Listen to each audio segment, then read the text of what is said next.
hrvatski jezik, razgovor će biti na engleskom, ali ima simultani prijevod, tako da ćete moći kasnije postavljati pitanja i na našem jeziku, ako mogu tako reći. I'll turn immediately, since Patricia gave a very nice introduction, I'll turn immediately into our conversation. First of all, I'm really glad and excited to see you again and to see you in Slovenia for the first time. So my first question would be, how do you find Ljubljana so far? I like it very much. It's a small city. It hasn't been ruined as yet. No big skyscrapers to disrupt everything. And I like its character. And in particular, I have to say, Srećko, I like this building a lot. It's a sort of old style, previous regime style modernism. And it works. And I hope they leave it alone. Because you can never tell what the new mood is when they tear down buildings like they've done in other parts of the former Yugoslavia, or as they've done in the ex-DDR, East Germany, where some very nice buildings were removed to remove all memory of the past. That's why they do it. They don't want you to remember the past. So forget there was a building there, because children and grandchildren might ask, what is that building? Who built it? It's very interesting what is being done to buildings and statues and memorials in different parts of the world where different regimes, completely the opposite of what existed before, are now in power. Quite a few of them are ex-fascists, so that poses problems for discussing the Second World War as well. Yeah, so now with this appearance in Ljubljana, I think you concluded all the former republics of Yugoslavia. Yeah. We've been together to Bosnia, to Montenegro, to Serbia, you've been to Macedonia, now Slovenia. My question is also in your rich work and also political activism, you have been dealing with Yugoslavia. You also had many comrades from Yugoslavia. One of them was Vladimir Dedijer in the Rasa Sarta tribunal. So my question is why, of course you have studied Stalinist socialism, other sorts of socialism, contemporary socialisms from Venezuela to the Pirates of Caribbean and so on. Why is socialist Yugoslavia particularly interesting to you, and why do you think it was different from other socialist systems? And what do you think we could learn from it? Since we started this wasn't planned, but since we started the conversation like this, what could we learn from that experience?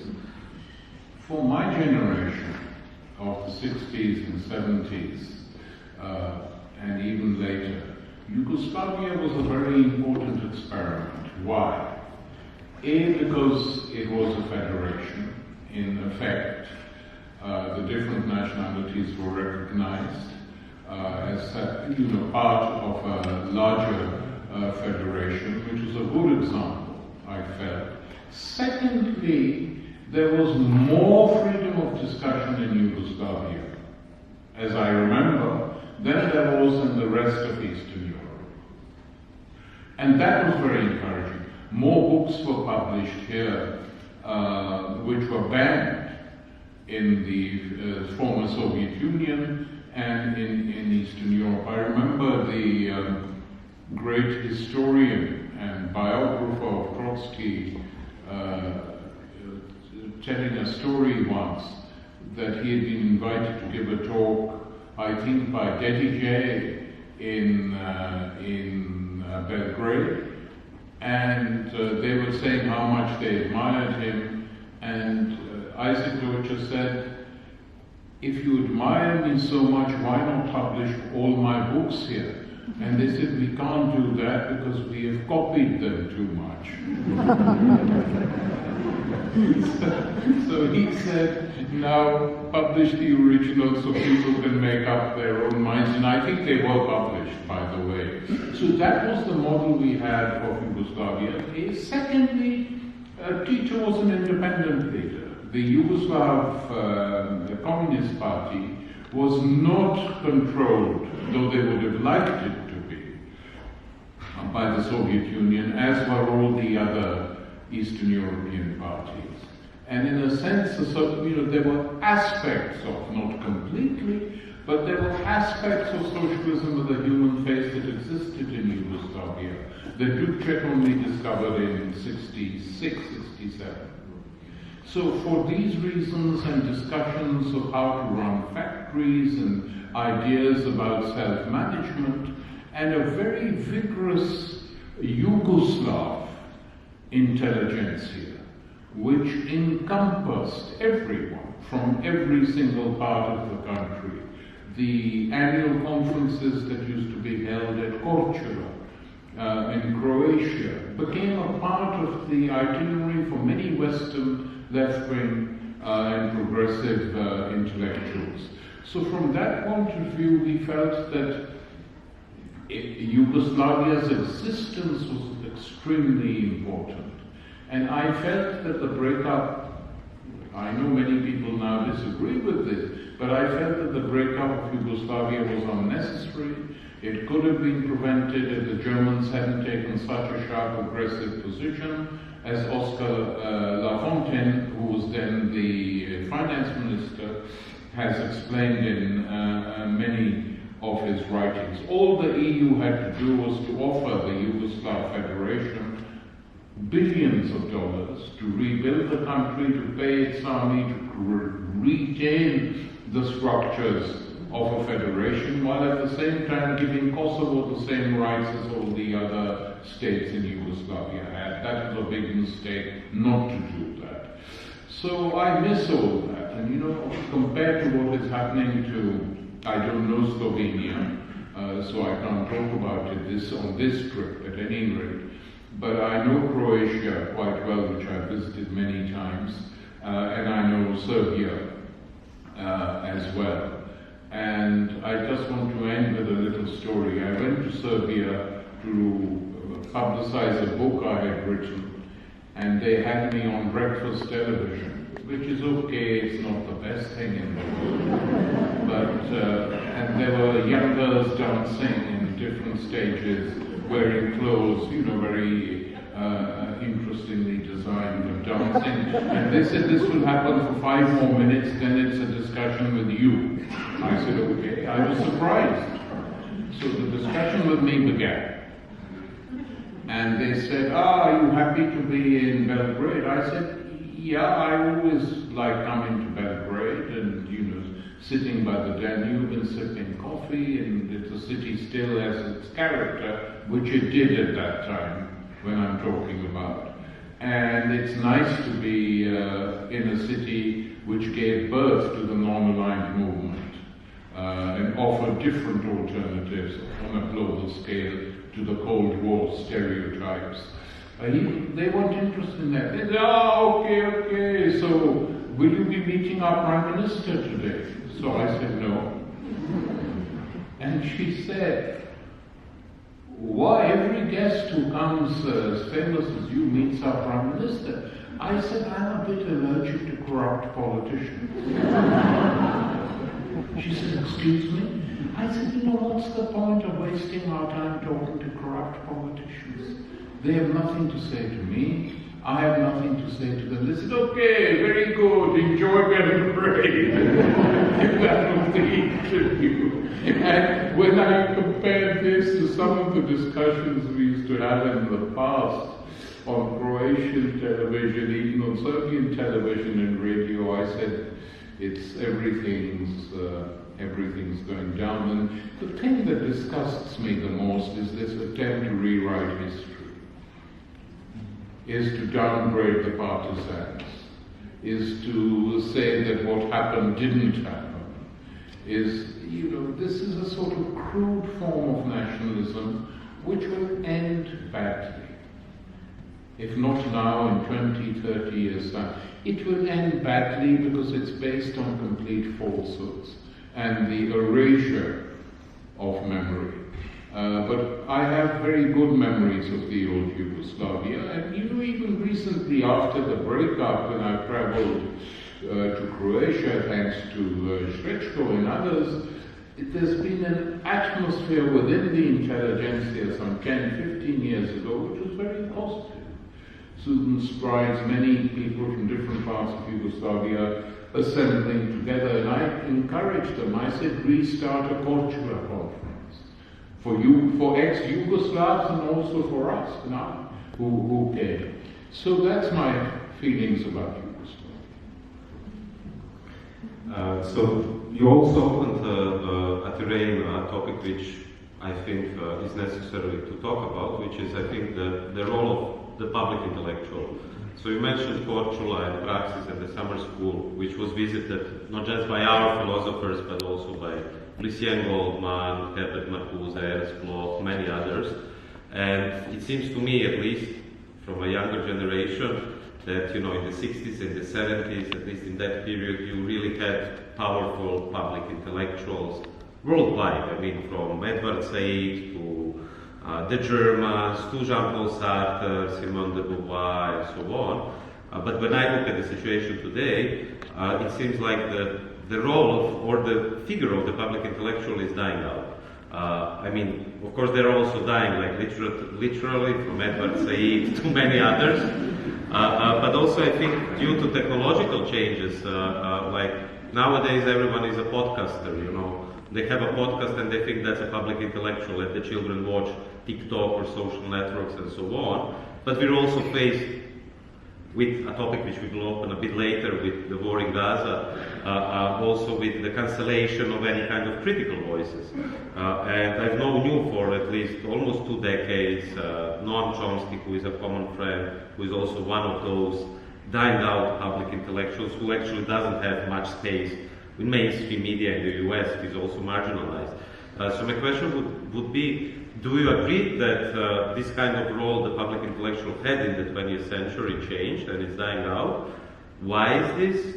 And what are the kind of public intellectuals you appreciate? Are there any in the newer generation, and how can they become a more powerful voice? Well, we were lucky that we had 2 very powerful public intellectuals when I was younger, who took big initiatives. I give you the example of Bertrand Russell, the English liberal philosopher. Opposed to wars, opposed to nuclear weapons, speaking up loudly and publicly. And in France, Jean-Paul Sartre, who did the same thing. And these 2 guys got together during the Vietnam War and said this war is unacceptable. We have to, no one else is going to do it, we have to set up a war crimes tribunal. And on that war crimes tribunal, other public intellectuals and figures were brought in, Vladimir Dedijer from Montenegro, from Yugoslavia, a former president from Mexico, a very famous lawyer from Pakistan who had drafted the new constitution for the country, and a real mix of people, both intellectuals and technical experts. And we were sent on visits to North Vietnam to observe the war. I spent 6 to 8 weeks during American bombing in that country. So I've seen churches being bombed, I've seen schools being bombed, I've seen children being killed. Everything the Israelis have done in Gaza has been done before by the United States. That's just a fact. So it's new for some people, it's not new for us. And the figures at the end of the Vietnam War were Americans killed 50,000, Vietnamese killed 2 million. That's not totally different from Gaza today, except that fewer Israelis have been killed proportionately than Americans died in Vietnam. So this wouldn't have happened if these 2 public intellectuals hadn't decided this was a big priority. And attempts have been made to have new Russell-Sartre type tribunals, but to be frank, they haven't worked. We've tried doing them on various subjects. I mean, they're good initiatives, but they haven't had the same impact as that tribunal did. It was attacked by the White House, it was attacked by the British Prime Minister, It was not allowed to meet. Finally, we got permission to have it in Sweden because Olof Palme was still alive, etc., etc. That degree of public respect, even by people who don't agree with you, doesn't exist today, in my opinion. That has slowly gone away. We recover, we collect for new atrocities and horrors that are taking place, like Gaza. One reason for that is that the social networks have taken up some of that space. I mean, I know there's a lot of rubbish, but there's a lot of good material as well. For instance, if you just looked at mainstream television, not in Slovenia, where your coverage, I gather, has been rather good, of the current war taking place in Gaza, but in the mainstream television of the United States, Britain, Germany, France, Italy, it's awful. It is pure government propaganda, masked in different ways, but that's all it is. So you have to get alternative images even, not common, alternative images from where? From Al Jazeera, from Telesul, from independent teams, or independent camera men and women entering these places, taking pics and putting them up immediately. And the pioneer of this was, of course, Julian Assange, a great journalist who's been locked up in prison for several years now for telling the truth. They're punishing him because they want to stop activities like this. And who knows, he might be released, there are some indications, but till now it's been awful. So what has changed is the technology which makes it possible for people to communicate directly. I mean, the WikiLeaks material, collateral damage on American helicopter pilots talking to each other and joking and laughing as they decide whether or not to bomb a car in which there's an Iraqi family. Let's get them. It's a father, mother, 2 children. Destroy them. Well, we got that. It was released by Chelsea Manning to WikiLeaks, and Julian put it out. And there was that single act angered the United States more, because they knew they could no longer get away with it. And similar things now are coming out from Gaza, of IDF soldiers killing children, seeing children crying underneath the rubble and laughing, saying, "Here, look at it." But this time they are taking the pics themselves to boast to Israelis at home, "This is what we're doing. This is how we carry out our revenge." But still, without the facilities of the internet, we would never see these images.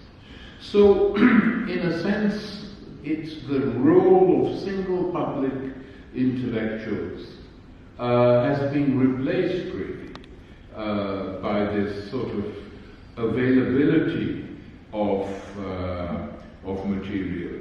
When it becomes extremely important to have individuals standing up, it's like the situation in Germany today, where the Germans are basically resorting to brutalities and violence against Palestinians, against Jews who don't agree with Israel. And you ask yourself, don't they even see the irony? That they're doing it because they have a guilty conscience to what happened to the Jews during the Second World War. But their behavior in some ways is not that dissimilar. That they are determining who's a good Jew and a bad Jew. Hitler's, ideologue said a good Jew is someone who leaves Europe and goes and settles somewhere else, i.e. Palestine. Heinrich said that. Many fascist leaders said that. They wanted this because they wanted them out of their side. Today it's, anyone who's critical of Israel, any Jew who's critical of Israel is unaccepted. And my old friend Yanis Varoufakis, former Minister for Finance in Greece, has now been banned by the Germans from entering the country, from speaking on any political issue. this is Europe and this is the state of the European Union. So we need people, and sometimes we find them to stand up and just tell the truth. You don't have to do too much more than that. Just tell the truth. And I'm glad there are some of us still around. How long for, as Srečko said, I don't know. Because, we're getting old. But there are. I mean, Greta, this young woman from Scandinavia, a very important voice. She emerged suddenly. And I was very happy that she emerged. There are a few others like that as well in other parts of the world. So it's important, but it's not now a dominant factor because there's so much else also going on which challenges mainstream opinions. A book which is unfortunately not translated in Slovenia yet, but this is a small hint for possible publishers. Your latest book, Churchill, His Times, His Crimes, a significant part is devoted precisely to the British role in Palestine and establishing the State of Israel. So at one point you say, quote, Israel was created in 1948 by London as one of the last imperial acts of an empire in serious decline, but still with sufficient colonial clout. British power was an absolute condition for Zionist colonization. So could you perhaps explain deeper how was the responsibility of the British, of the Brits in the current situation of the occupation of Gaza and the atrocities? How did it develop from 48 to today? The origins of Israel lie in an appeal made by prominent Jews to the British government, which was the dominant imperial power in the world, like the United States is today, saying we want a homeland and we want it in the Middle East. And the guy who negotiated with the British on behalf of the Jewish Agency was a very wealthy guy called Rothschild. He basically managed to convince the Conservative government led by Balfour to give them land. At that time, all they asked for was for those Jews in Europe who were uneasy and fed up with anti-Semitism in Austria particularly, but Germany wasn't mentioned there, to have a safe place of safety. The British, of course, always, like all imperial powers, think in their own interests. And they said it'd be quite useful for us to have a divide and rule strategy to create a state in the Middle East, which would be completely on our side, on everything, and use it as a bulwark against the Arab countries. That was Churchill's thinking. And he did it, and others did it.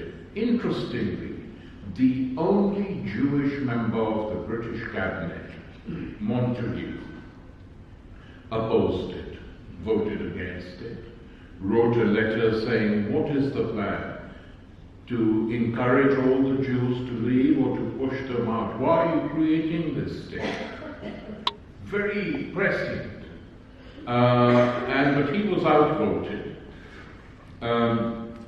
So they went ahead with it, and initially there was a debate within the Jewish community that was arriving in Palestine. One faction, the most tolerant faction, said we shouldn't create a state. We shouldn't have an army. We should try and live peacefully and amalgamate and integrate with the Arabs who already live here.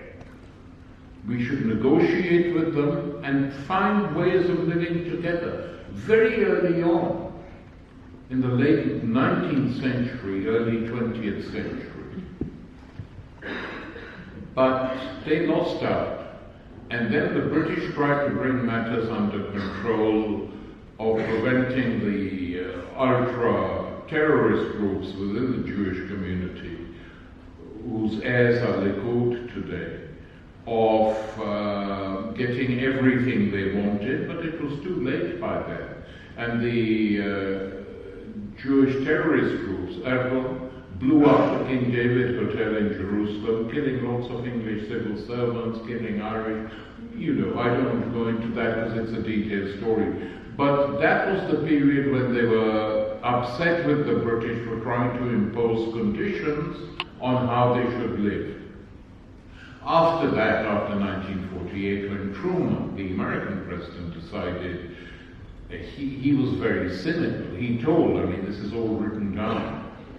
Truman said, if I want to win New York for the Democrats, I can't annoy the Jews at the moment. Just like they do today. And so he authorized the formation of Israel and backing it. And from that time onwards, the British gave up, as they did with most of the Middle East, and the United States became the dominant, the dominant power. And for a short time, the Soviet Union. The Soviet position was quite interesting. They said the Jews are there. They should create a state. It could be a progressive state and could be used by us to get rid of all these kings and sheikhs and monarchs that exist, to create a progressive Middle East as a whole. And so Czech weapons, when the British stopped arming the Israelis, Czechoslovakia, then under Soviet control, sent a lot of weapons to help the Jewish state fight. So it's a mixed story.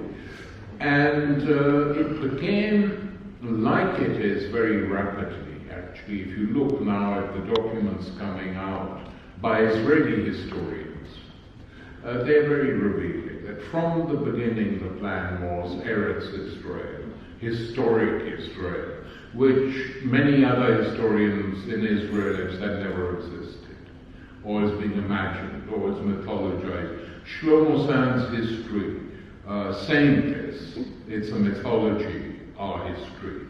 It was on the bestseller, Hebrew author's bestseller list in Israel for 2 years. So it's not that they don't know, they know, but they still want it.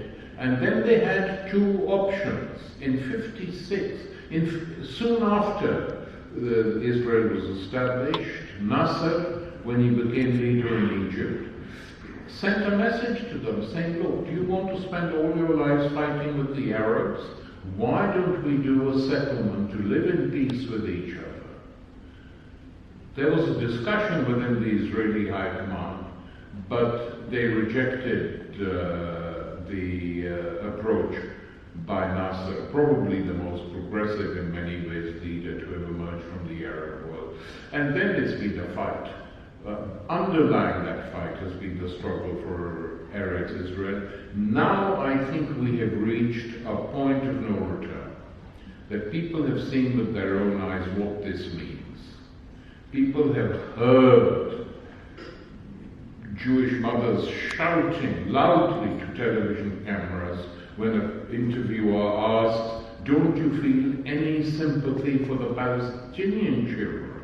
They are, after all, children too, who are being killed. The reply comes, no, I don't, they're not, we don't regard the Arabs as human. Exactly fascist language. But fascist language taken up by large sectors of the population, some of whom say in public. And some of the things that have been said are horrific, and everyone knows it, but the West carries on supporting it. So in my opinion, what has happened in Israel, as a result of Gaza, is that it has lost the standing it enjoyed amongst ordinary people in many different parts of the world. Even people who disagreed with the Israelis would say, leave them alone, we know the suffering of the Second World War. That is now gone, especially when people have heard the language used in describing the Arabs. The same language that used to be used by the fascists to describe Jews. They know it, they don't care. They really do not care if you say that to them. This yes, so what? So that's the stage we've reached. And I think for the first time now, we are witnessing a situation where the existence of Israel as a settler colonial state, not as a state, as a settler colonial state, is under threat.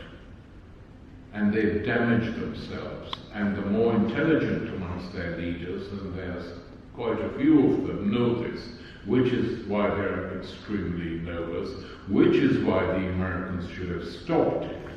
The notion that American presidents can't stop this is nonsense. Truman stopped the Israelis once. Eisenhower gave them an ultimatum when they occupied Gaza in '56.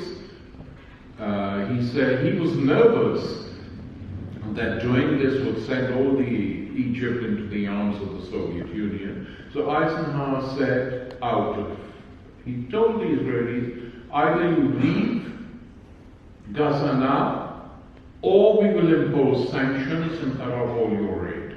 Within a fortnight, every single Israeli had left Gaza.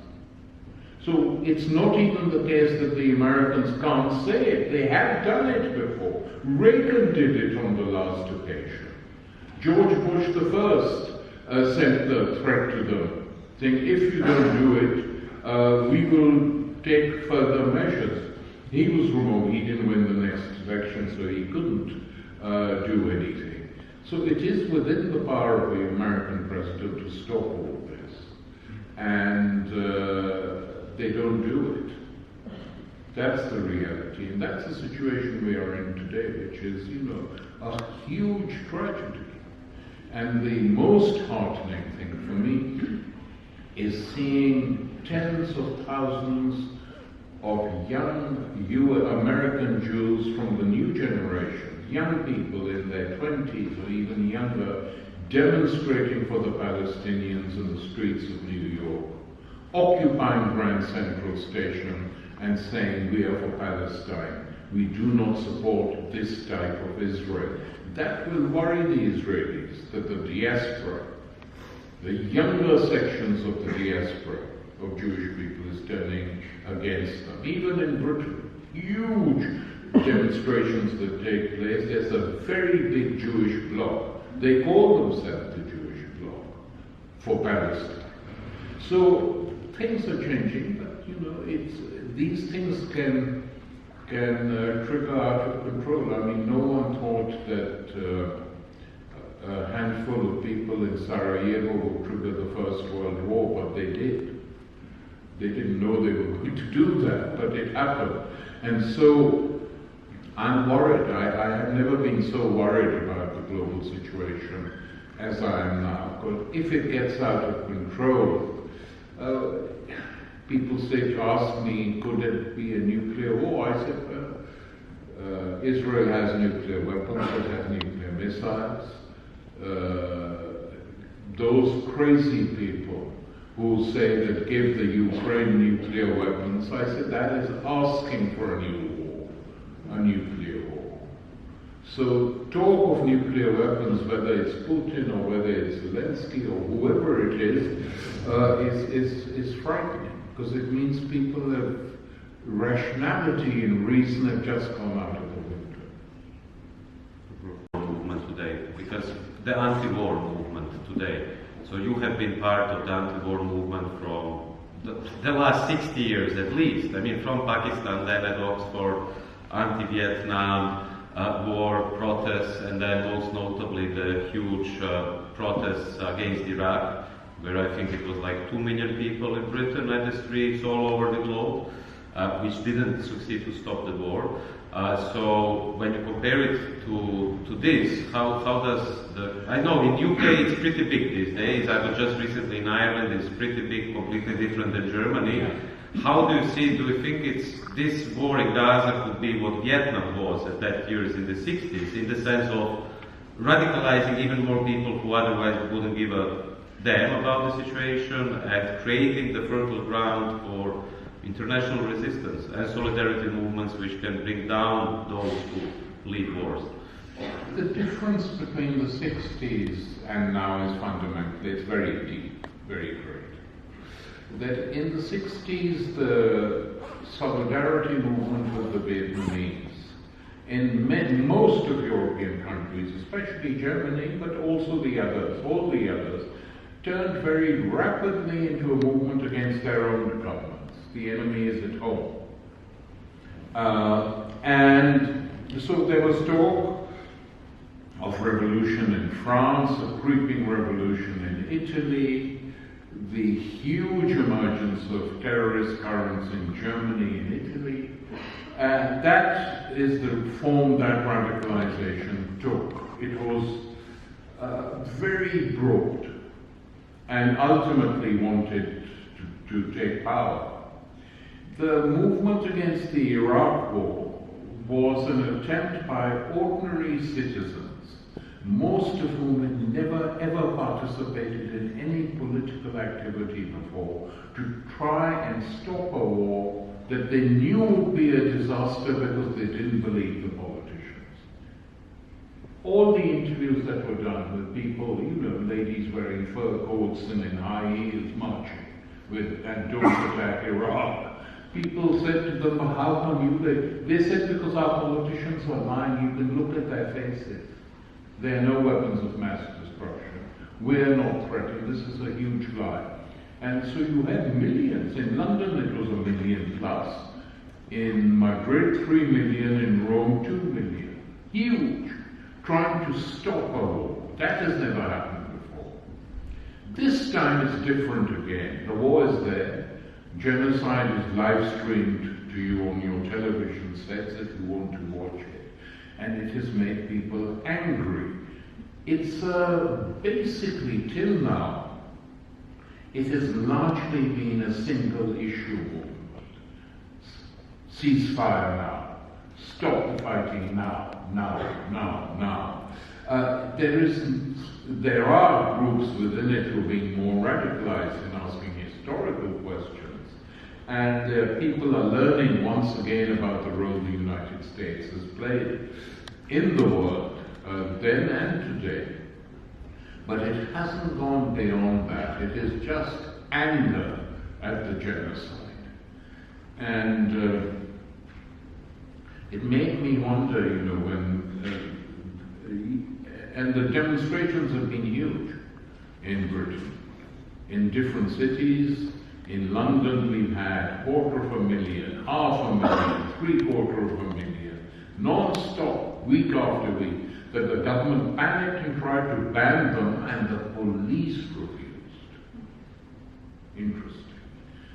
The head of the British police at Scotland Yard said, we can't ban them, they haven't done anything illegal, this is their right, there's no violence, nothing.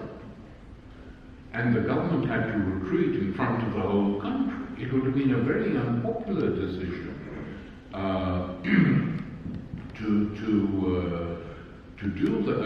to ban the demonstrations. So they haven't been able to do that. And so you see in these demonstrations a new opposition on this question. But it also denotes that people are capable of mobilizing. So main parliamentary parties are for Israel, and there's a huge movement of millions which is against. And so that opposition is actually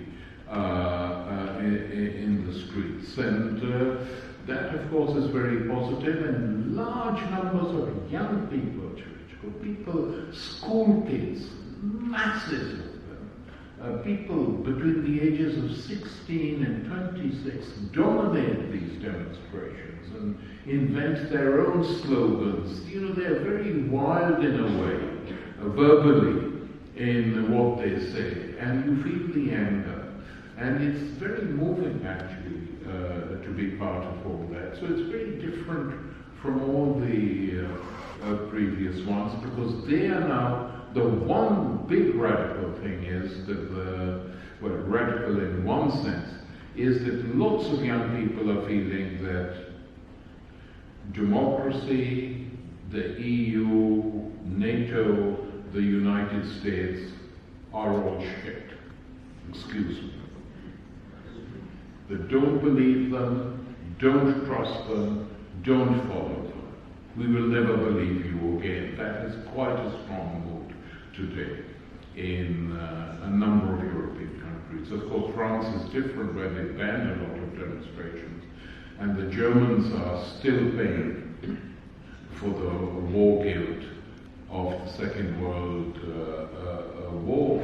And when I used to speak a lot in Germany and this question arose, I used to say, but you know, what you people have to understand is that the Palestinians have become the indirect victims of the Judeocide of the Second World War, for which Europeans are responsible. Why should the Palestinians suffer because of your crimes of the Second World War? And it's not just Germany, of course. I mean, France was run by the Germans effectively. And the French Vichy government didn't wait for German orders before they started herding up the Jews and emptying their houses and putting them on buses and sending them to the camps. They took their own initiative, because in a way anti-Semitic feeling was stronger in France philosophically than it was in Germany. So these two countries are now trying to stop the Palestinians marching. Macron says one thing one day, another thing the next day, and the German government is just forgetting, really forgetting, what has been going on in the world since the Second World War, and especially in the Middle East. It comes from the time when you were yourself going to Vietnam in the 60s, and then you said that, I mean, just before you came to Vietnam, top-level delegation of the Politburo of the Italian Communists arrived to meet Ho Chi Minh in Vietnam, and after a long conversation, the Italian Communists asked Ho Chi Minh, so how can we help you? And Ho Chi Minh responded, the best way to help us is to go back to Italy and make the revolution there.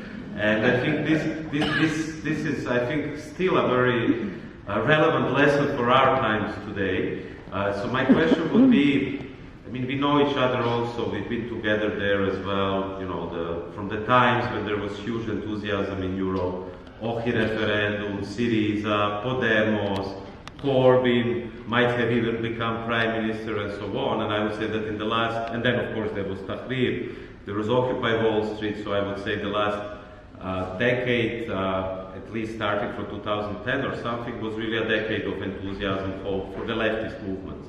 But when you would listen to these anecdotes today, go back to wherever, Croatia, Slovenia, Britain, Germany, France, make a revolution there. What are the conditions of revolution? Are there any possibilities for revolution? What about all this energy which was invested into this then, at that time, new political parties which compromised, look at Syriza, how it looks today, or Labour in Britain, of course, which is a joke, sad joke. So how do you know, what could those communists or whoever it was do in their own countries if the situation looks like this today? What's the state of the left today? That's the question. Mainly in Europe. Yeah. I mean, the thing is, when Ho Chi Minh said that to the leaders of the Italian Communist Party, he wasn't joking. He said, if you have the strength, you have the power, you have the Italian working class, you're the largest Italian party in Italy, how long are you going to keep tail-ending the Christian Democrats? Do something, make a revolution. Of course, he didn't believe it would happen immediately, but that was the way those comrades from that period thought. We all did that. You know, the enemy is at home. Thank you for the solidarity. But don't forget the enemy at home. And that enemy at home idea is a good one, actually, because people forget. After all, if it were not for the governments of the United States, principally, but now the Germans, Italians, French, and the British, the Israelis could have been stopped a long time ago. So just attacking Israel isn't enough, in my opinion. Yeah, we have to criticize them, and I've done it very sharply over many years. But It's these governments which permit the Israelis to do this have also to be asked, what interests does it serve for you to allow the Palestinian Arabs, whether they be Muslims or Christians, to suffer as much as they're doing? But to answer your question, Srečko, I think this has been my view now for a long time, that the total collapse of the Soviet Union, the turn made by the Chinese towards capital investments and creating their own special type of capitalism was a heavy blow for socialism on every level. And if one is to be totally lucid, we have to say that for millions of people, those of us who knew what the Soviet Union was like, we are in a minority. For millions of people globally, the Soviet Union and China were the two repositories of socialism, revolution. 1917, 1949 for the Latin Americans, Cuba in 1960, 61. The Cuban thing lasted, it is still there, not completely finished. But the two main pillars collapsed. One imploded, like the Soviet Union, and one went in a totally different direction, and going in that direction has built a country which is now ahead of much of Europe. We shouldn't forget that, it has to be said, but it's not socialism. So the idea of socialism itself has vanished. Add to that the two largest working class parties in Europe, the Italian Communist Party, the French Communist Party, collapsed. The Socialist Party in France, Social Democracy, collapsed. The German Social Democracy is in a bad state, very bad state, threatened by the right mainly.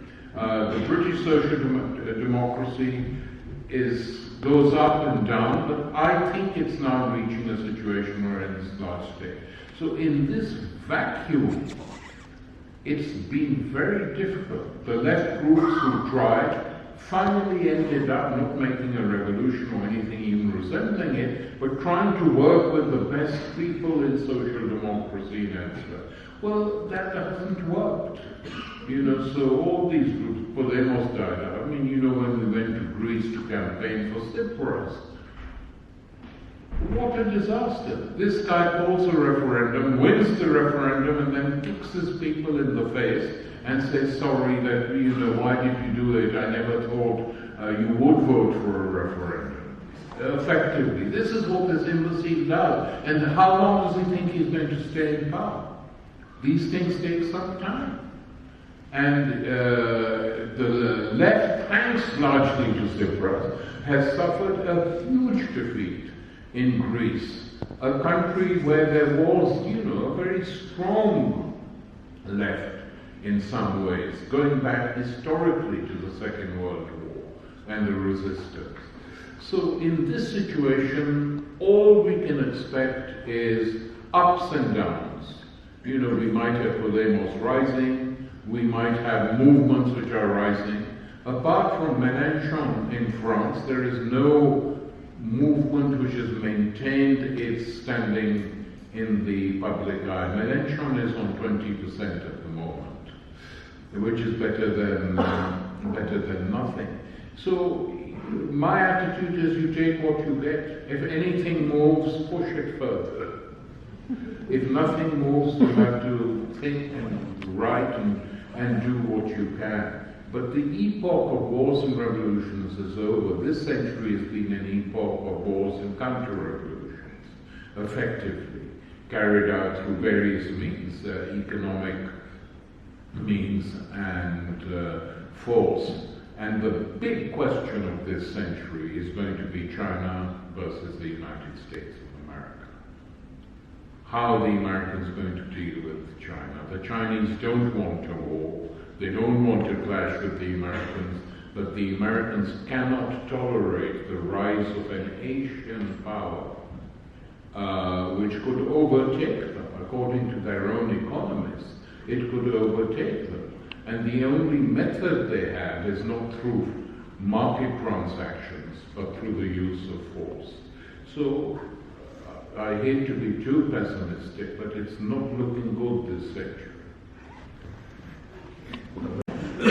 But maybe for the end, at least from my side, and then we open the floor also for questions. Maybe to end on a more, I'm not asking, I don't like hope that much. You know, Terry Eagleton had this great term, I think, it's not versus someone else published a book under the title Hope Without Optimism, and I think that's where I belong, theoretically, but also like realistically. But I want to ask you, like, through your life, it's difficult to name all the influential political activists, dissidents, revolutionaries whom you have met. I mean, from Malcolm X to Edward Said to Chomsky to Chavez to so many others.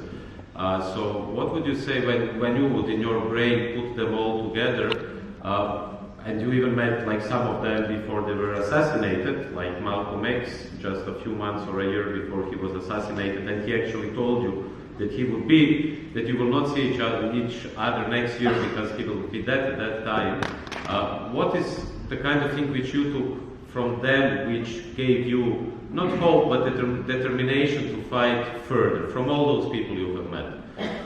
Well, the one thing they all taught in their different ways is that however awful things are, however bad things become, don't capitulate, don't sell out, don't become what your enemies are today, but fight on in the best way you possibly can. And you know one tries to do it, to write books, to speak, to lecture, to talk, and fight back against the atrocities of history with our pens, our fists when we have to, with large solidarity movement. That is absolutely necessary. And we might not win everything, but we won't go down without a fight either. Thanks a lot.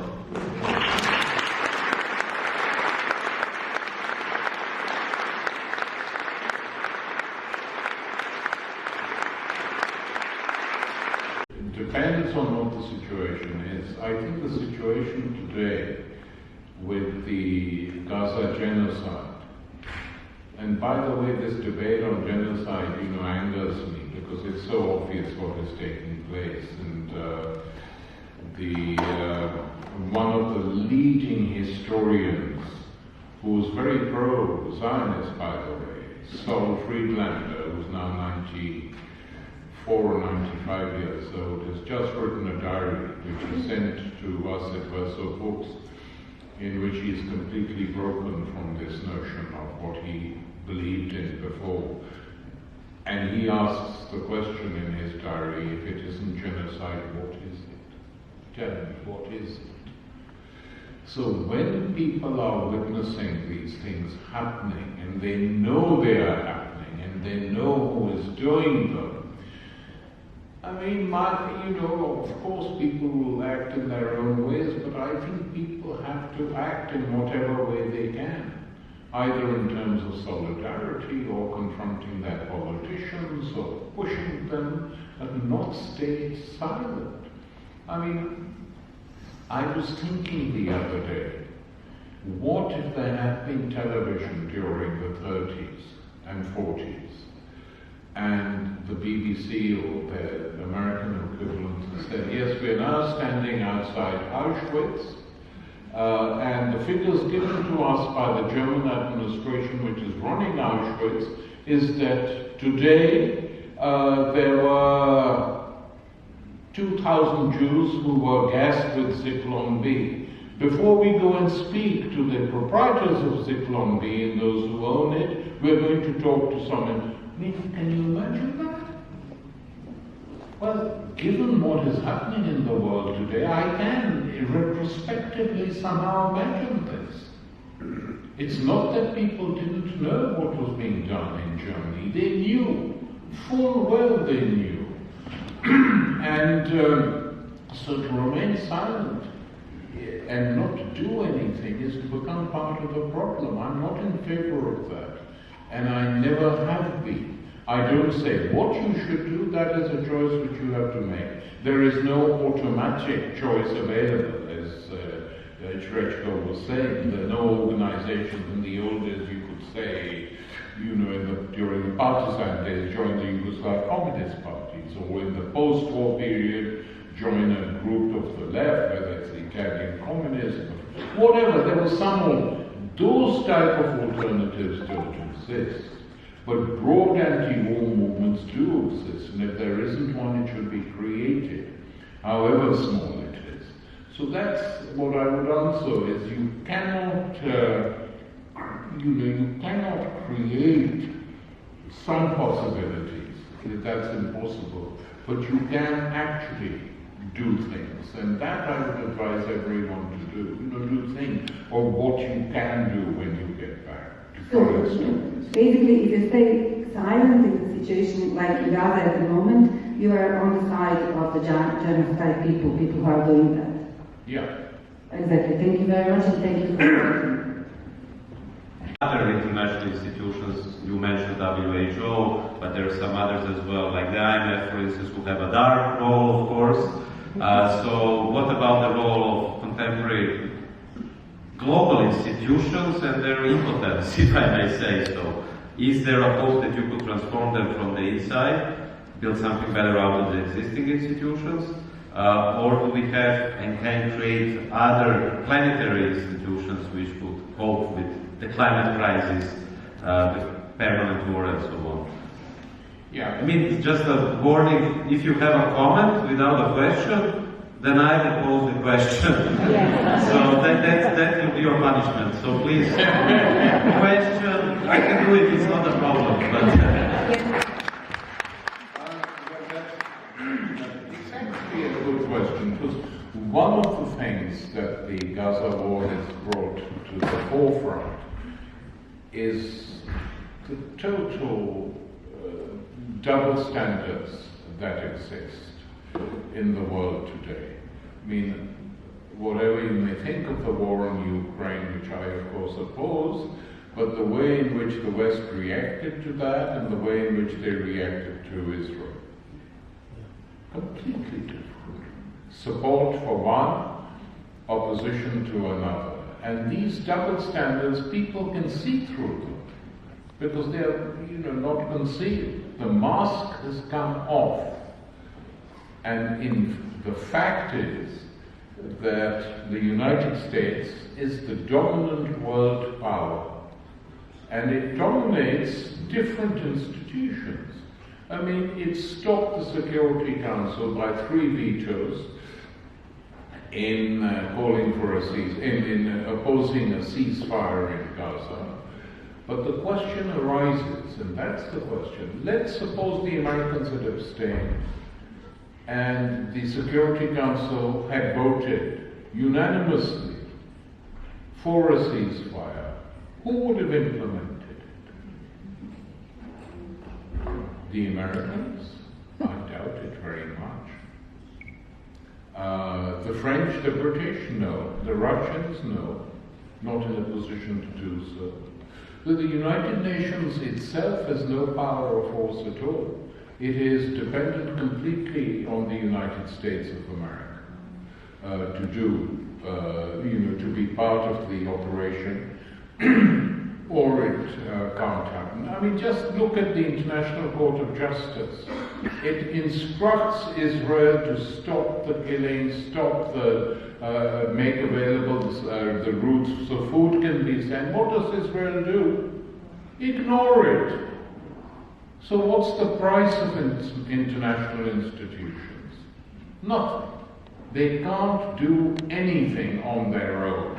And you have to understand this, that there's no international community. There is the United States of America, which dominates these institutions, and the international community has become a code word for journalists and professors who should know better, for not actually mentioning and critiquing the United States. That's its only function. Otherwise, what is the international community? Can these things be reformed? Yes, but how? if you were to propose a fundamental reform to the United Nations, it would be that every single member state of the United Nations has equal rights, voting rights, to vote. Okay, good. I'm in favor of that, by the way. But they voted for,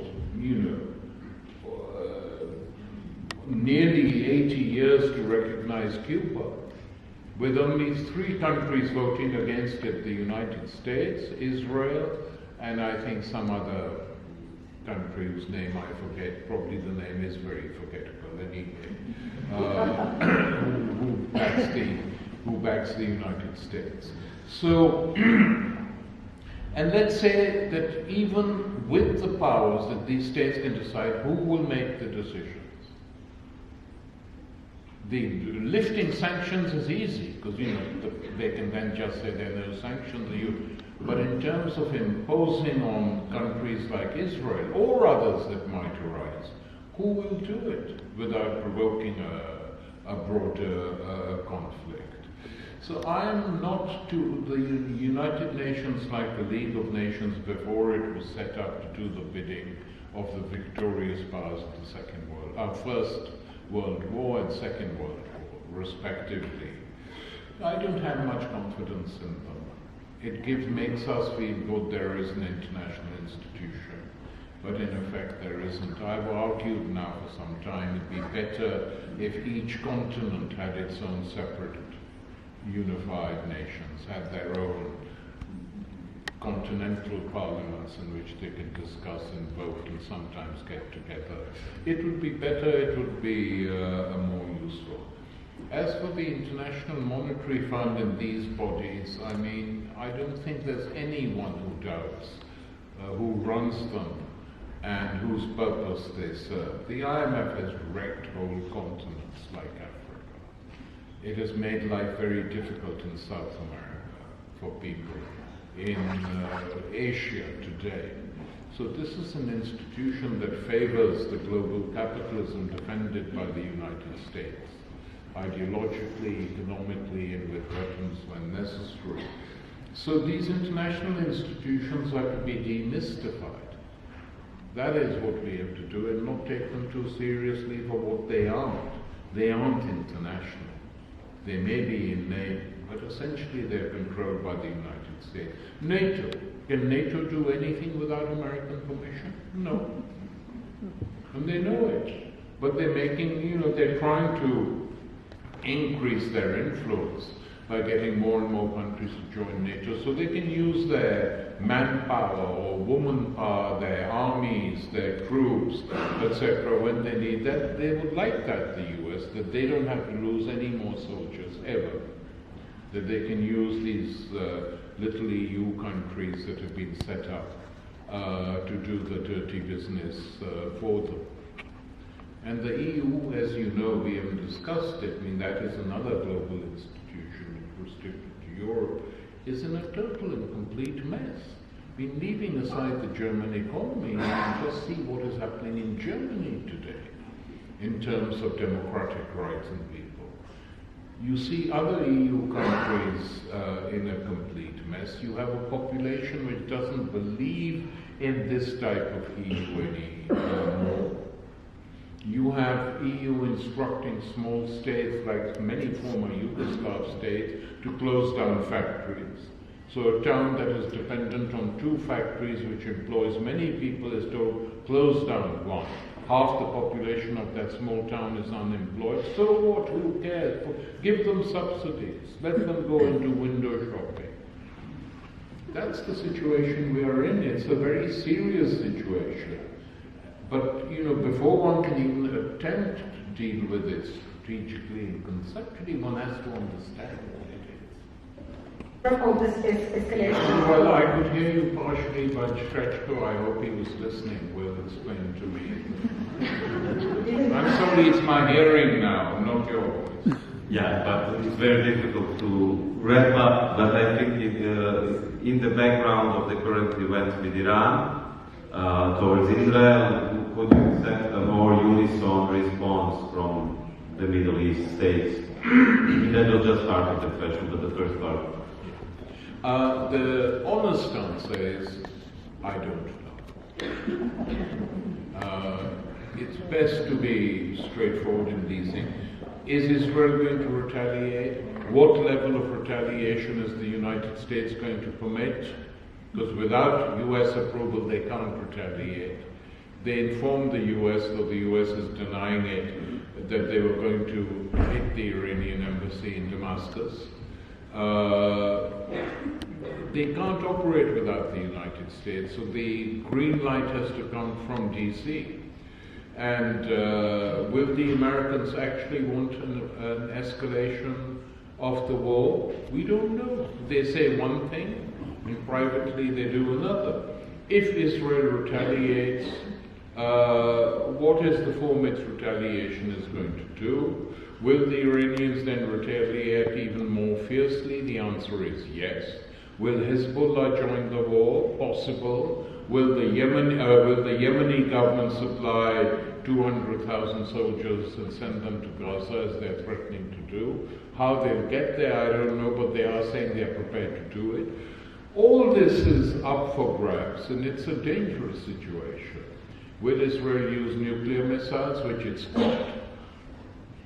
And who will they hit? Iran, Tehran, Iranian nuclear reactors, which they've been wanting to hit for a long, long time? Well, if we talk in those terms, which, are realistic in many ways, we could be on the verge of a really vicious war, if not exactly the Third World War, something approaching it. And so from that point of view, the situation is very dangerous. And the Israelis knew what they were doing when they hit the embassy. There are 2 Iranian generals there who were killed. Prior to that, the CIA targeted and killed General Soleimani, one of the most intelligent Iranian figures, actually. They kill people who actually can think, which is foolish even from their own point of view, the Americans. Because Soleimani was not a crazy guy, but they killed him. And in return for that, the Taliban informed the Iranians that the plane had taken off, the plane which took off had the CIA guy who organized the killing of Soleimani, and that plane was brought down. And the Pakistani press said that it was bad weather. But lots of other people said, yeah, the bad weather began in Tehran. You kill their people and then you expect them to do nothing. So it's a dangerous situation. We shouldn't underestimate that. But the exact mechanics of it, no one knows as yet. Anyway, this topic covered in Britain, if it is at all. Okay, that's it. Which topic is about the Bengali family? Yes.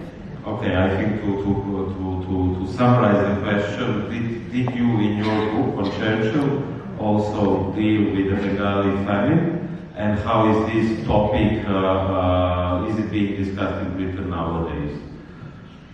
I certainly did deal with the famine in Bengal, which took place during the Second World War, because the British government decided to move food badly needed in India to go to the war effort. And as a result of this, between 4 and 5 million Bengali people died in the part of India called Bengal. And Satyajit Ray made a very beautiful film about it. And I'm amazed, and I've tried to persuade Bengali friends there should be a museum of this famine created and set up in Bengal, in Calcutta, so people never forget what happened.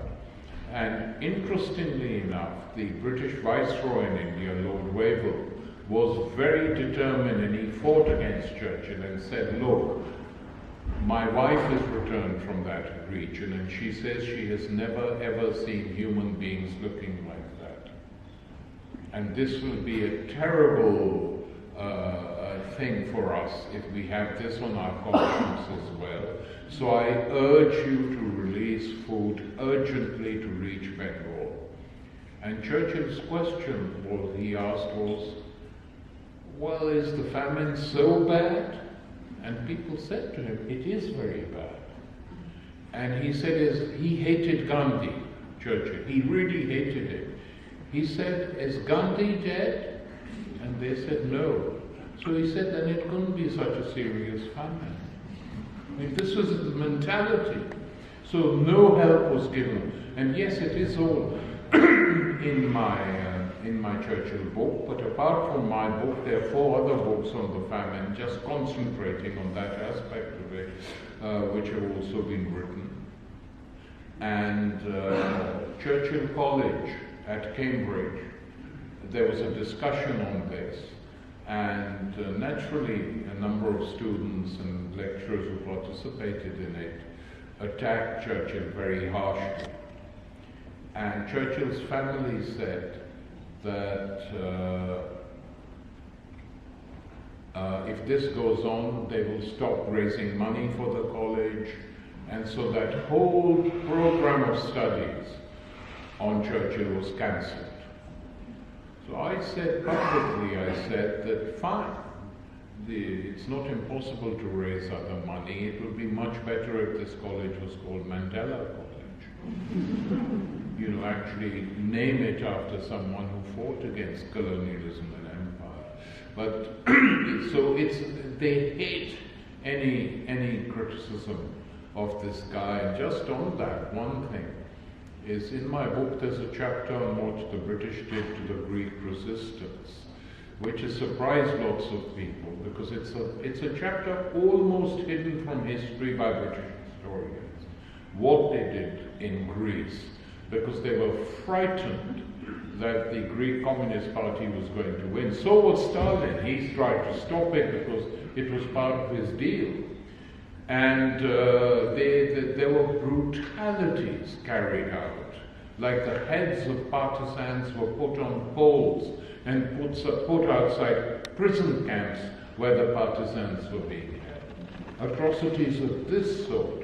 And Churchill's instruction to General Scobie, the British general in charge, he said, treat Athens like a colonial city. Don't be soft. And Scobie did that. So it's a horrible story, the story of Winston Churchill, regarded in Britain by the establishment as Britain's greatest Englishman.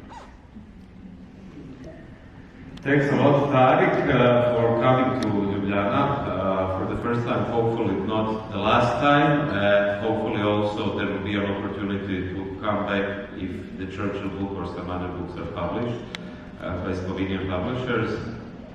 Thanks again to Cankarjev, and just to say that we will continue with Kritični Kabaret, but you'll find the announcements on their web page or in the newspaper soon. For now, I would like to ask you all for a big applause for Tariq Ali.